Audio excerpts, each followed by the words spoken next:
प्रश्न ए दिया है, ठीक है। इसमें 5 प्रश्न हैं जिसमें तुम्हें वीडियो को पॉज करके इन प्रश्नों को अपने कॉपी में लिखना, ठीक है, और इनका उत्तर देने की सोच सोच के उत्तर लिखने की कोशिश करना। इससे तुमने अभी तक जितना पढ़ा है ना ये एकदम से याद हो जाएगा, फिर आगे का जो वीडियो लेक्चर है वो बहुत आसानी से समझ में आ जाएगा, ठीक है बच्चों। चलो करते हैं। तो वंशागति से क्या तात्पर्य है अभी पढ़ाया मैंने। अब तो आंसर याद भी हो गया होगा। वंशागति, वंश के बीच में गति किस चीज़ की हो रही है, हाँ किस चीज़ की हो रही है। तो अभी तुम इसका आंसर सोच के करो, ठीक। वंशागति के आणविक आधार अध्याय में आणविक शब्द से क्या अभिप्राय है, ठीक है। अभी इसको भी समझाया आणविक कहाँ से आया है ये शब्द। पहले सोचोगे तो अणु से आया है, अभी अणु ये अणु जो है कौन कौन से हो सकते थे उस समय तक जब ग्रिफिथ का प्रयोग हुआ था। तो इसके बारे में तुम इसको समझाने की कोशिश करो कि आणविक आधार हम वंशागति में क्यों पढ़ रहे हैं, ठीक है।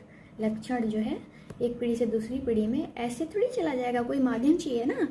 तो वो माध्यम क्या है, वो वही अणु है, वही मॉलिक्यूल है, ठीक, जो प्रोटीन या न्यूक्लिक अम्ल में से कोई एक है, ठीक है। और इसी का प्रूफ हम आगे जाके इसी को कैसे सिद्ध किया गया कि इन दोनों में से कौन है, आगे जाके हम लोग एक एक करके देखेंगे। अभी हम लोग ग्रिफिथ का प्रयोग पढ़ते हैं सबसे पहले, क्योंकि ये काफ़ी लंबा टॉपिक है, एक बार में समझ में आ जाएगा तो इससे बहुत सारे क्वेश्चन तुम कर पाओगे, ठीक है।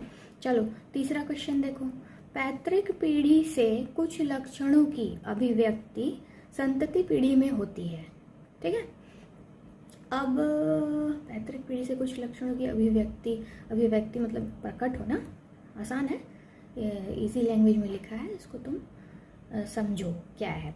पैतृक पीढ़ी से कुछ लक्षणों की अभिव्यक्ति संतति पीढ़ी में होती है, ये एक वाक्य दे दिया है, एक कथन के रूप में दे दिया है। इससे देखो 2 क्वेश्चन मैंने पूछा है नीचे।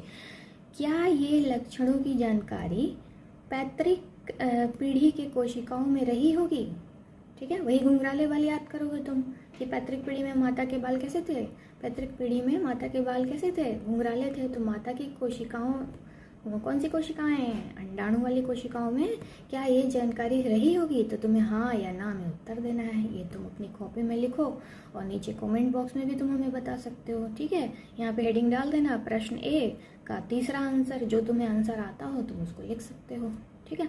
दूसरा प्रश्न है इसी कथन से, ठीक है, इसी कथन से हम दूसरा क्वेश्चन क्या देख रहे हैं। क्या उन लक्षणों की अगली पीढ़ी में प्रकट होना, क्या उन लक्षणों का अगली पीढ़ी में प्रकट होना आनुवांशिक पदार्थ होने का गुण है।